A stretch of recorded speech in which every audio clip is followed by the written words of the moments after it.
अस्सलाम वालेकुम दोस्तों, कहिड़ा हाल आहिनि। उम्मीद आहे तव्हां सभई बिल्कुलु ठीकु ठाक हूंदा। जी हा दोस्तों, अॼु हम सफ़र एंटरटेनमेंट ऐं न्यूज़ जे हिन यूट्यूब चैनल ते अव्हां लाइ खणी आया आहियूं हिकु दिलचस्प ऐं सबक़ आमोज़ आखाणी, जंहिं मां अव्हां खे हिकु सुठो सबक़ मिलंदो ॿियनि जी मदद करण जो ऐं कुझु अहिड़ियूं शख़्सियतूं जिन जूं ख़सलतूं हिन आखाणी में बिल्कुलु वाज़े थियल आहिनि, अहिड़नि खां पाण खे बचाइण जो बि अव्हां खे सबक़ मिले थो। अचो त हलूं था अॼोकी आखाणी तरफ़, जेका दिलचस्प बि आहे ऐं सबक़ आमोज़ बि।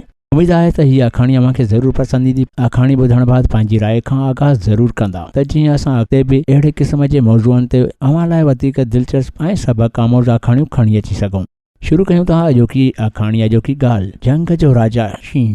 जी हा दोस्तों, झंग जो राजा शींहुं पंहिंजी राणी शींहण ऐं नंढड़नि बचनि सां झंग में ॾाढे मज़े में पियो ॾींहुं गुज़ारींदो हो। कज़ा अहिड़ी थी जो ओचितो हिकु ॾींहुं शींहण गुज़ारे वई। शींहुं वीचारो ॾाढो ॾुखी थियो। खेसि इन्हीअ ॻणतीअ अची वरायो त हाणे संदसि खीर पीआक बचनि जो छा थींदो। हू इन्हीअ ॻणतीअ में वियो घरंदो ऐं सोचींदो रहियो त जेकॾहिं खेनि बचनि खे खीर न मिलंदो त हू बुख में पाह थी मरी वेंदा। शींहुं ॾाढी फिकिर में पइजी वियो ऐं घणी सोच खां पोइ हिकु रिथ संदसि दिमाग़ में अची वियसि। सोचियईं त झंग जो बादशाह आहियां, तो न पंहिंजे अवाम खां हिन ॾुखी वेल में मदद वठां। तो हुकुम ॾिनई त झंग में जेका बकरी नई वयाक आहे ऐं झझो खीर अथसि, तंहिंखे हाणे मुंहिंजे अॻियां हाज़िर करियो। हुकुम मिलण जी देरि हुई, यकदमि हिकु पहिरियात बकरी, जंहिंखे थणनि में जाम खीर हो, तंहिंखे शींहं वटि वठी आया। शींहं ॾाढी निवड़त सां बकरीअ खे पंहिंजी दुखदायक हालत खां वाक़िफ़ कयो ऐं वेनती कयईं, जेकॾहिं तूं पंहिंजो खीर मुंहिंजे बचनि खे पीआरे हुननि जी हयाती बचाई ऐं खेनि पाले वॾो कयो त मां तुंहिंजो अहसान हयातीअ भर विसारे की न सघंदुसि। बकरीअ रज़ामंदी ॾेखारी त शींहुं बादशाह वधीक चयो, ए बकरी,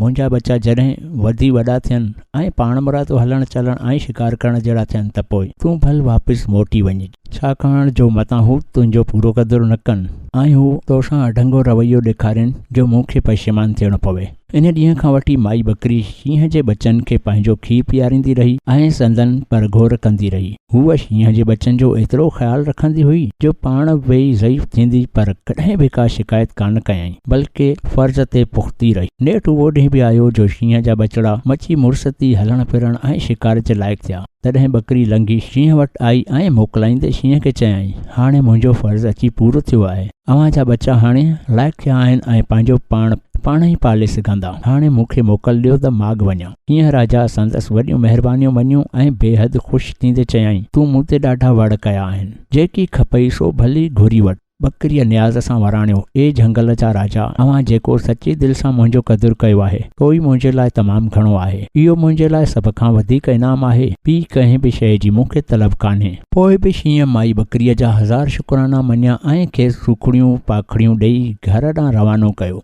बकरीअ जी अहिड़ी भलाईअ जी ख़बर सारे झंगल में फैलिजी वई। चवंदा आहिनि झंग में बाहि जीअं ॻाल्हि पकड़िजी वई, तो बकरीअ जी भलाई जी ख़बर बि सारे झंगल में फैलिजी वई। सभई जानवर बकरीअ जी साराह जा डुक भरण लॻा। इन्हीअ झंगल में पग पकीअ जो हिकु जोड़ो बि रहंदो हो। बकरीअ जी ॻाल्हि ॿुधी खेनि बि ख़्यालु थियो त हू बि जेकर बकरीअ वांगुरु अहिड़ा भलाईअ जा कम कनि। इतफ़ाक़ अहिड़ो थियो जो हिकु ॾींहुं खेनि अहिड़ी सुठे कम करण जो मौक़ो मिली वियो। ओचितो हिननि जी नज़र हिकु कुएं ते पई जो तलाउ में ॿुॾी रहियो हो, जंहिंखे ॿुॾंदो ॾिसी बग पकीअ ड्रोड़े वञी कुएं खे पंहिंजी चुंभ में झलियो ऐं सलामतीअ सां अची किनारे बीड़ो कयईंसि। खेसि गर्मी ॾियण लाइ खणी पंहिंजे परनि हेठां लिकायईं त कुझु सामत में अचे। कूओ जॾहिं सामत में आयो त लोह ॾेई बग जे हेठां निकिरी उथी भॻो।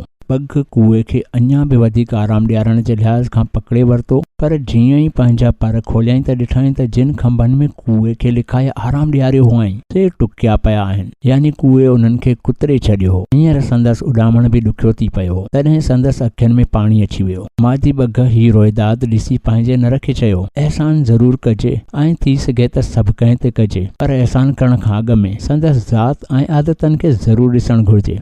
जी हा दोस्तों, तॾहिं सियाणा चवंदा आहिनि त अहसान बि नसल ॾिसी कजे। छो त कुझु माण्हू अहिड़ा बि आहिनि जेके नेकीअ जो बदिलो बि बदीअ सां ॾींदा आहिनि ऐं अॻिले जो कयल अहसानी लोड़े छॾींदा आहिनि। जिन जी अव्हां शनाख़्त बणिजंदा आहियो, उहे ई अव्हां जी किरदार कशी कंदा आहिनि। तो कंहिं ते अहसान करण खां अॻु इन ॻाल्हि खे बि ज़हन में ज़रूरु रखंदा त अहसान बि नसल ॾिसी कजे। जी हा दोस्तों, हम सफ़र एंटरटेनमेंट ते अॼु आखाणियुनि जे सिलसिले में अव्हां लाइ पहिरीं आखाणी पेश कईसीं। अव्हां पंहिंजी राय खां ज़रूरु आगाह कंदा त अॼोकी हीअ आखाणी अव्हां खे कीअं लॻी ऐं असांजे हिन चैनल खे सब्सक्राइब ज़रूरु कंदा त जीअं असांजो ईंदड़ नओं मवाद अव्हां ताईं पहुची सघे, ऐं पंहिंजी राय खां आगाह ज़रूरु कंदा त जीअं असां हिन चैनल ते अव्हां जी पसंदि जो वधीक मवाद खणी अची सघूं।